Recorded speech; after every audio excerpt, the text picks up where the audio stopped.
You're going to find information about that mostly on www.irs.gov. Okay, www.irs.gov. Yeah, most people can remember the IRS as the government, so Right. it's easy to find that website. Right. There's a charity button. Okay. Charity button, and you're on the charity section. On the left, there's a button that says Life Cycle. Okay. Okay, that has Life Cycle of Public Charity, Life Cycle of Private Foundation. Okay. That's going to tell you about private foundations and different ways of quitting. Because of the way the law is written, the kind of quitting where you want to turn into a public charity is in with the kind of quitting when you're in trouble. Okay, so that's something you have to look at. What now? What's that again? The law is written on how you terminate a private foundation. Oh no, I don't want to terminate it. Well, listen carefully to what I'm telling you. Okay. Okay, they put the rule on how to turn it into a public charity in with the law about all the ways of terminating it. Oh, okay. So what I'm telling you is, watch out. You'll get in there and go, well, I don't want any of this. Oh, I see. Whereas actually you do want the one that's the 60-month terminate the private foundation, turn it into a public charity one. Oh, excuse me, sir. I've got it online right now. I'm looking at it, and I don't see the charity button that you're talking about. Okay, just a second. Let's see if I can get you there. Okay. I'm at irs.gov. Okay, now hang on just a second. It's a nice blue banner, Internal Revenue Service. Okay, now you see that just below the R in revenue, there's a white spot that says charity. Oh, yes, okay. Profits. Okay, got it. Blue when your pointer goes over it. Got it, okay. Hit that button. Oh, I see. And then you've got a nice picture of hands of people helping You've got each a picture other. of a bunch of hands. Now, to the left of those hands, there's a thing that says charities and nonprofit topics. Uh-huh. Top one is life cycle. Okay. I click there? Click there, and it gets life cycle of an exempt organization. Okay. As you work your way down towards the bottom of the page, there's Okay. charitable organizations, section 501c3, public charities, private foundations. Okay. If you hit the private foundation button, you'll get on the life cycle of a private foundation. Okay. Okay. If you scroll down far enough, you'll find a button near the bottom that says termination of private foundation. Oh, I clicked on life cycle of a... Oh, okay. Private foundation. Okay. Public charities are a little different. Okay, hang on. Let's see. Okay, got it. Termination of a private foundation. Okay. Now, because of the way the law was written and where they compiled everything, the good kind of termination, which is what you're doing, Uh-huh. where you stop being a private foundation and turn into a public charity, is in with all the ways you turn off a private foundation for good and all. Okay. And that's the trick I was cautioning you about. No, I really appreciate this. Okay. Because then you won't look in the right place and find the right rules. Right. Okay, what happens, it should be here. Somewhere in here you'll find how you request to become a public charity. And I think it's in here. I haven't looked in a little bit myself, but okay, there's a way that you become a public charity by requesting it. It's in there.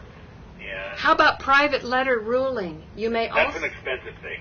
Oh, okay. I don't want expensive, please. I don't have, Private letter rulings are painfully expensive and they're for complicated questions. Okay, great. I don't want that. Special rules termination, maybe it's that bottom, but okay.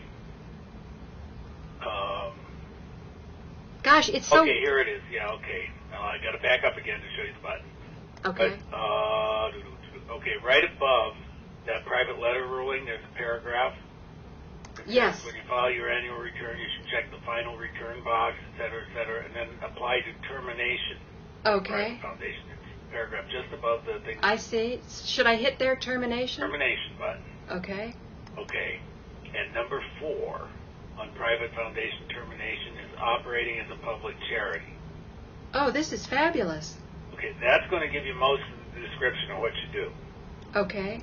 Okay, and your request, and you show us the finances of how you're going to do it. And then you have a 60-month period during which we still treat you as a private foundation, but at the end of that period, we'll decide if you're a public charity or private foundation. So Okay. you still have to file the 990-PF and do some of the hard work. Okay. Oh, so can I call on you to help me? Because I used to have accountants that I'd pay about $2,500 to do this. Well, no, And I don't- you can call the toll-free number again and tell them it's a question about terminating private foundations and exempt organizations. Well, I'll read through all of this. They'll send that to you. Okay, now, as of right now, you're a private foundation. Okay. Yes. Okay, that's a kind of 501c3. Right. A 501c3. Yep. You can accept donations from anybody. Okay. Okay, I suggest you don't take them from Saddam Hussein or outrageous criminal, but any decent person. Yeah, my gosh. Okay. Yeah, that's more trouble than you want. But Yeah, I should say. Okay, and the difference between the public charity and the private foundation is that the public charity will get at least 1/3 of its support from the general public. Lots of people giving you money. Oh, I see. Okay. Okay. When somewhere around 20 or 30 people are giving you similar amounts of money, Uh-huh. that's close enough that you're going to be a public charity. I see. I'm not quite there yet. So what you're saying? That's why we give you 60 months. I see.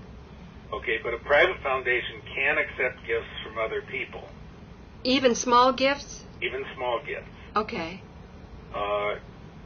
They just usually don't. So you will look at that. We have another website called stayexempt.org, STAYEXEMPT.org, that will give you lessons in. Oh, can you spell it out again? I'm going to go Okay, right. how do we stay exempt? Well, you can look for some lessons on Stay Exempt,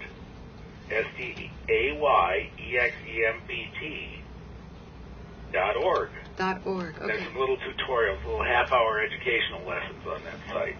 Oh, that's great. Learn about Stayexempt.org. Yeah, you also back up to the charity thing, go to Life Cycle and read on the Life Cycle of a Public Charity. Okay. And that will tell you, and you will look on publication 1771 and publication 526, which will give you some more information about documenting charitable donations. Okay. Because if somebody gives you more than $200 or $250 now, I think it is, you have to give them a receipt. And normally you document all of the donations now. Okay. And Now, I'll tell you about that. Is that if they give, like, I've got one viewer and giving me $100 a month. So would I give it to him at the end of the year or each? Okay, yeah, how that's affected. But yeah, you may want to, you'll document and give them a thank you letter and tell them how much they gave. That's something they can show us if they get audited. Okay. And, Okay. But that's usually tax deductible. Okay, great. So, Well, I really appreciate this, and I've recorded it so I can make sure I can follow all your steps. okay. And you've given me a lot of information. I really thank you. Yeah, you're really not supposed to record it, and it's supposed to beep, but Oh, really? yeah. But I didn't record it, so it'll be our little secret. Okay. Okay. Okay. But that life cycle buttons and the stayexempt.org should give you enough guidance to keep you going. Okay, great. Alrighty. Okay, thanks a lot. Hope that helps. Okay, bye. Bye-bye. Oh, I lost George. Well, anyway, I'm sure glad I've got that information, so I won't be able to post this because you're not supposed to do that. But it does show you that paperwork is a very, very grounding experience.